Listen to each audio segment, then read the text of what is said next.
Hey, what's up, y'all? Hope y'all having a great day today. If you're a new viewer, welcome to my channel. If you are a repeat viewer, then I appreciate you actually coming back to the channel. If you enjoy the channel's content, definitely subscribe and make sure to press the bell so that you get notified when I drop new videos. If you like this video or others, definitely give it the thumbs up so that the YouTube algorithm can pick it up, and then it's more broadcasted to other Nigerians out there. And of course, if you want to engage with me, leave a comment down below and I'll see it and I'll respond to it. And you know, we can get the conversation going, that intellectual conversation that's needed. So I came across a video by Dyna, and it was titled "Nigerians Living Abroad Are Liars." So to make a bold statement like that is gonna catch anyone's attention. So it caught my attention. I checked out her channel. I was just looking at it and I was like, okay, her videos are interesting. She's definitely doing her thing. So there's no knock to her.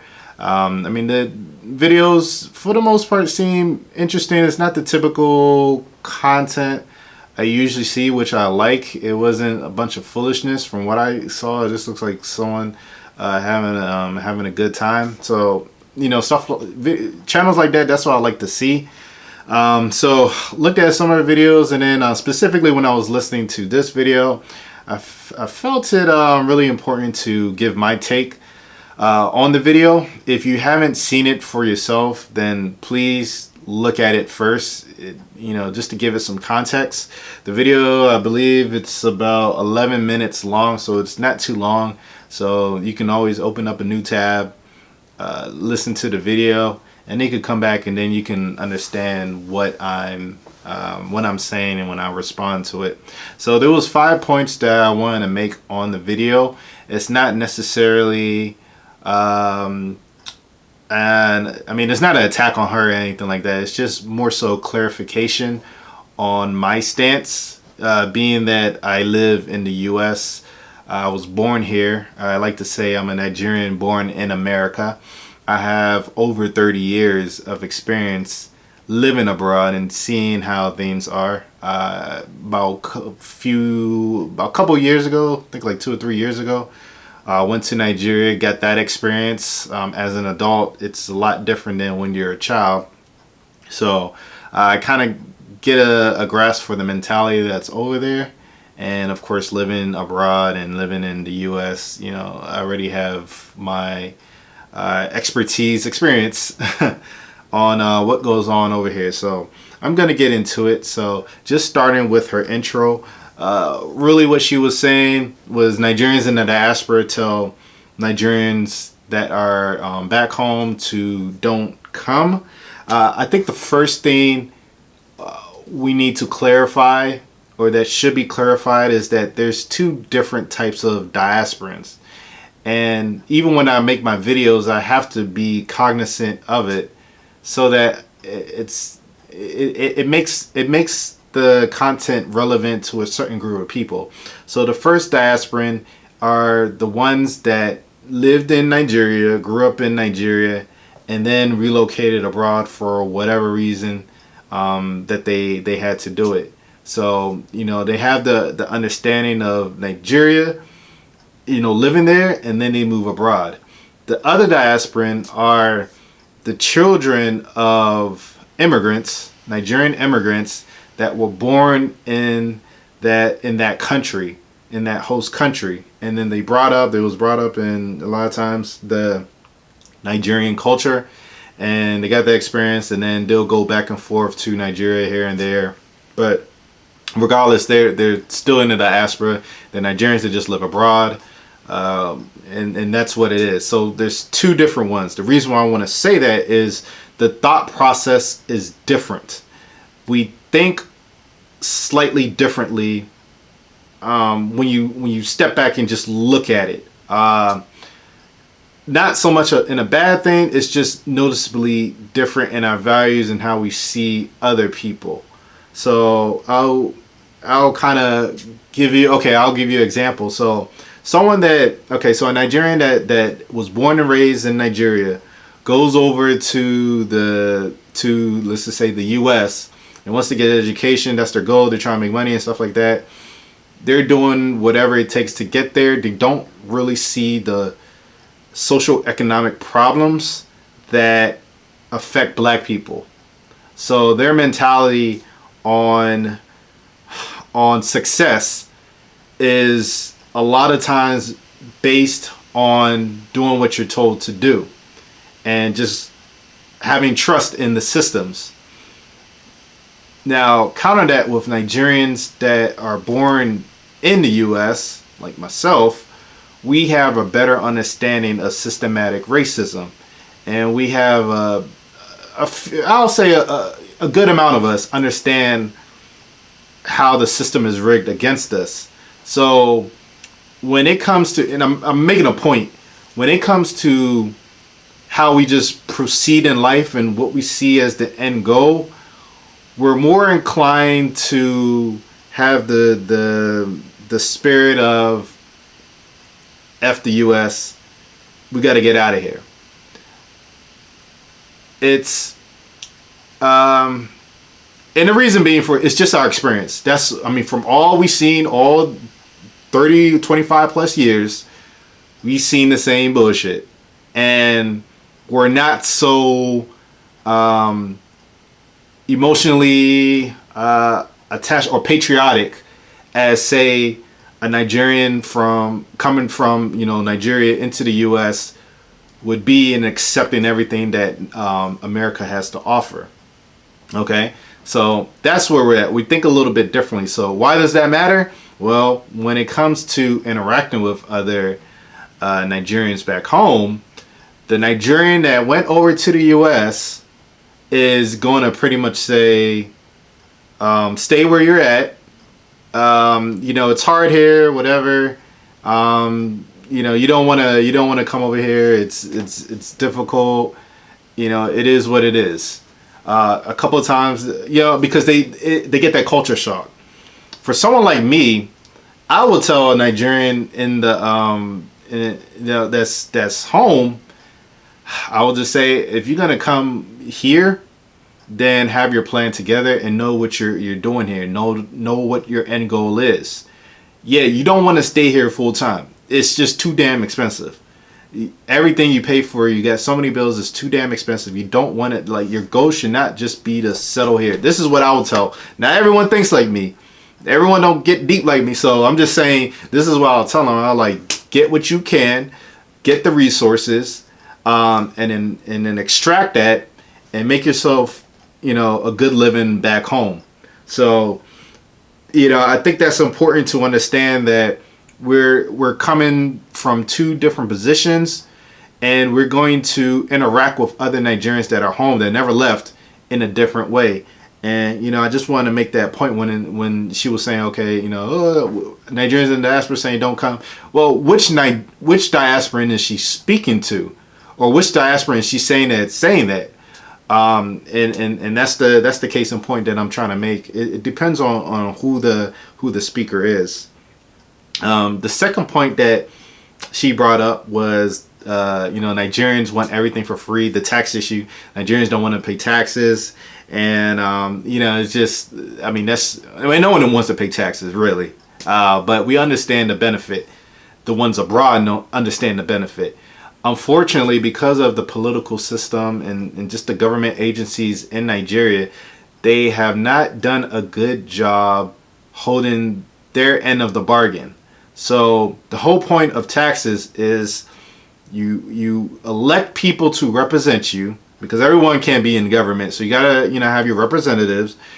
They say they're gonna do something, and then you agree with it. They make laws and policies on what needs to be done, mandated taxes and stuff like you put your trust in these representatives, and then they're supposed to deliver. So tit for tat. So you do something for them, they're supposed to do something for you. Unfortunately, because of corruption, you do a lot, or in the past, you do a lot, you'll pay your taxes, whatever, and they take that money a lot of times, and they'll go ahead and run and live a lavish lifestyle and do whatever the hell that they want with no accountability. It should not be that way.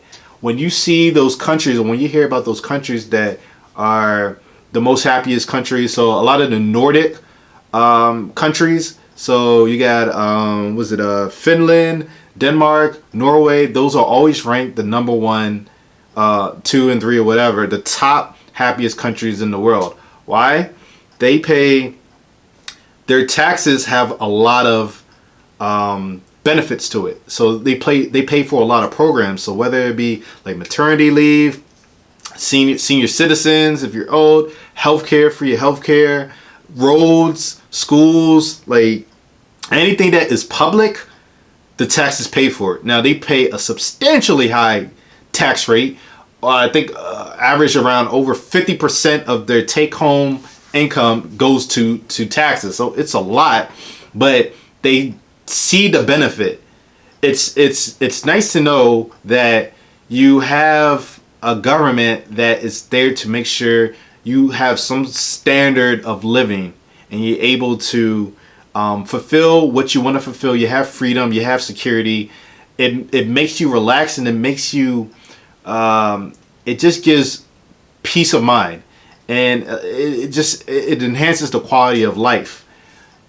Now come to Nigeria, because the government and the politicians don't uphold their end of the bargain. We don't trust them with money. We try to do everything we can to stop our taxes, or not pay taxes. I'll say services when it comes to NEPA, the on and off. Like when I was experiencing it for the first time, I was looking at it as, why would anyone in the right mind would want to pay money for electric service that isn't consistent? Now here in the US, power is pretty much on 24 hours. There's no issue. And of course, it's you don't really feel bad paying the electricity bill. You just want to keep your electricity bills low. That's how it is over here. Over there, there's too many times where it shuts off, shuts on, then you have to get a generator. So it's like, man, what the hell am I paying for? A lot of people just want to steal electricity. A lot of people want to do it because that company, NEPA, is not holding their end of the bargain, and they're not improving. So yes, no one wants to pay anything because we're not seeing the benefits. That's just logical, and it makes sense. Now, like Dyna was saying, if you come to the US and you're thinking on that same mindset, you're gonna find out quick it don't work like that over in the US. Because for the most part, you see the benefits. It's really expensive here, but you at least know your tax dollars for the most part are going towards programs that is supposed to benefit the people. And if these politicians don't do anything, they'll be kicked out of office quickly. They're gonna learn real quick, you're not gonna stay for long. So it's just how it happens in the US.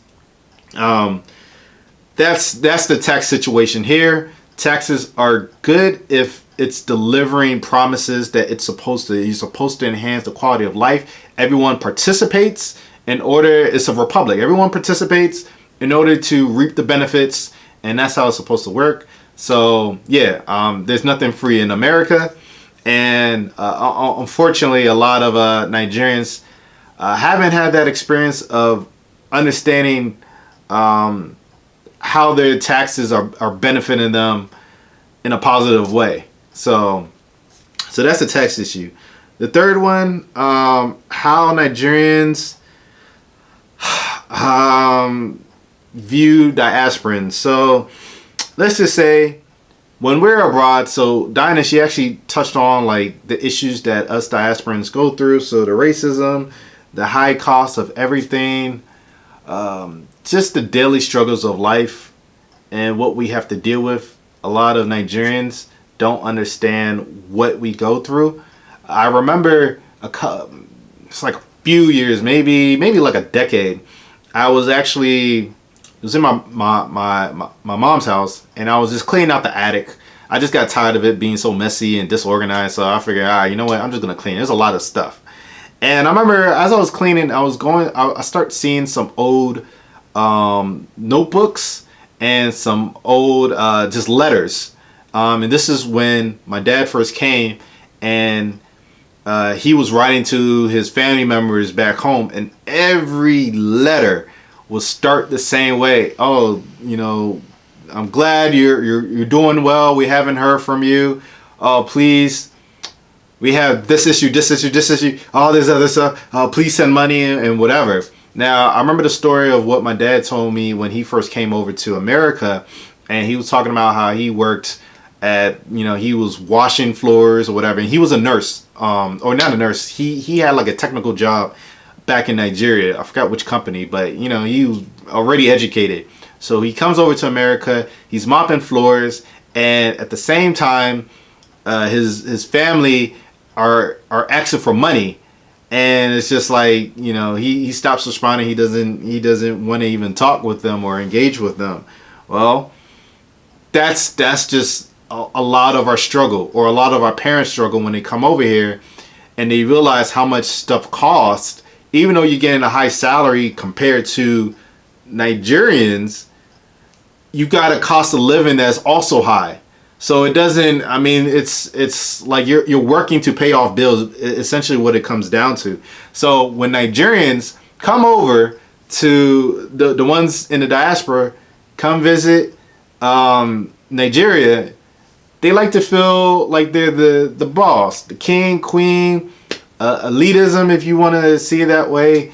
And they like to feel like they're, I guess, like how a lot of white people, or the elite white people, are in this country. They want to feel like big, important. They want people to look at them. A lot of it is just ego, because in America, that racism will chop you down real quick. It's the cloud is thick when you start going to certain parts of the country. So when they come home, they don't want to feel like they're in that same position. They want to feel like they're higher, and a lot of it is just brought by ego. We should, and I'm talking about my group, Nigerians in the diaspora that are born here, whatever. We should do a better job in bringing the realities of what it means to live abroad, what it entails, and also the dangers of just subscribing to another person's culture, or another people's culture. You don't want to lose yourself in it. So, I feel, and that's what I'm trying to do as well, doing my part. We got to bring the reality of what it's like living abroad, so that Nigerians don't see it as heaven or as a utopia to just go. This is your solution, is to get away from Nigeria and live over there. We don't want that to happen, for reasons where I won't really get into too much, but that's what it is. But I can understand the thinking. I can understand why Nigerians that live in Nigeria feel that we are lying, because the ones that are big on that ego, like I said before, come over, start buying stuff. They start going to the club, popping bottles, driving different cars. Like, money is nothing. So someone that came from poverty is looking at this like, well, damn, it can't be all bad. Like, what you got going over there? Why are you telling me to stay here where ain't much going on, and you just spending money carefree, you look like you're happy, you're not telling me all the negatives? So yes, I want to go over there and see what you're experiencing. You can tell me no all you want, I still want to go see, because I know you got money, you got more money than I have. If you was here, you won't have that money. So it makes sense, it's logical. Like, if I was in their position, I'll feel the same way. I'm like, whatever, I'll see what I can do. I'm sure I'll make it work. So it's really understandable why they see Nigerians in the diaspora as people doing extremely well, and they want to join in some of that benefit. Now, this is including Nigerians that relocated, and also the ones that was born there. So they're both saying the same thing. The fourth point I wanted to say, she was saying, it kind of goes back to what I said with the first point. Nigerians in the diaspora saying to Nigerians living at home to just stay there. I wouldn't say that. I would say it has to make sense. If you have a plan, at least a 10-year plan, and figure out what you're going to do. If you want to go abroad to study or make money or whatever, research, understand what you're getting into, understand just the living situation that you will have to deal with, cost of living, understand all that, and then go ahead and make it work. Have that 10-year plan. Your focus should be to get that skill and find a way to contribute back to Nigeria, not so much monetary. Teach your skills down there. Even if you don't want to move or whatever, I mean, I'm against it, but it is what it is. Find some way where you can have those skills, and then you can pass it on to Nigerians over there so they can soak it up, and then they can start doing for themselves. Eventually getting to the point where we have a lot of skilled Nigerians in the country that can take care of themselves, and they don't have to rely on charity, and they don't have to rely on just people having sympathy for them or just begging the government to take care of all their problems. The government cannot take care of all your problems. The government can't hire everyone. It's never going to work. So, at least to my Nigerians in Nigeria, stop asking the government for jobs. They can't hire everyone. And even the jobs that they do hire, a lot of the times they don't want to pay them on time, or they underpay them. So I wouldn't have that as my plan A. I will focus on finding a way to make money on my own, particularly online, so that I can move anywhere, and then going from there. So yeah, if you want to come abroad, but don't let that be your end all be all. I mean, there's some sinister stuff that happens in these countries that try to maintain the status of Africa. So, I mean, Africa isn't where it's at just on its own doing. You have a lot of outside influence that has made sure Africa doesn't grow at a certain rate. And with us going abroad or even living abroad, we actually contribute to the systems that maintain the status of a lot of African nations. So just keep that in mind. And then the last point I want to say, she was asking us diasporans, have you ever been asked these questions? I've been asked these questions every time I go to Nigeria, specifically in the airports. They'll always say, hey, man, I'm trying to get to the U.S. And I'll say, I mean, you got opportunities here. That's what I say you got opportunities here. I don't tell them don't go. I just say you got opportunities. They'll look at me like I'm crazy. And it's like, there's only so much they're never going to see it a lot of the time. And I don't waste my breath, but I'm just a believer of do what makes sense. If it doesn't make sense, or you can't see the numbers working or whatever, you don't get the tenacity, if you don't get the energy, that passion to focus in on something to reach your goal, then it's not going to work most of the time. A lot of times you're just going to be whatever. At the bottom, not much is going to come of you. Spending your whole time or your whole life, or the majority of your life, trying to get a visa to leave is not a good strategy at all. It doesn't even have to be the US. You can also look at or UK or whatever. You can look at other African nations where, because we're Nigerian, we just have that go-getter mentality. We are ingenuity. We are bright. You could go to a couple of these other African nations and just kill it. I know South Africa is one where they start getting jealous of some of the Nigerians in their businesses, but we could go to other places on the continent and just kill the game because we're that hungry. So, just never think that you only have to go to these white nations in order to be successful. It doesn't have to be like that.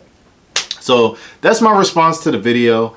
If you feel some type of way, or if you had more to add, leave it in the comment below. Of course, like the video and subscribe to my channel if you do like the other content that I put out. If it's benefiting your life in some type of way, or if it causes you to think a little bit deeper, then subscribe.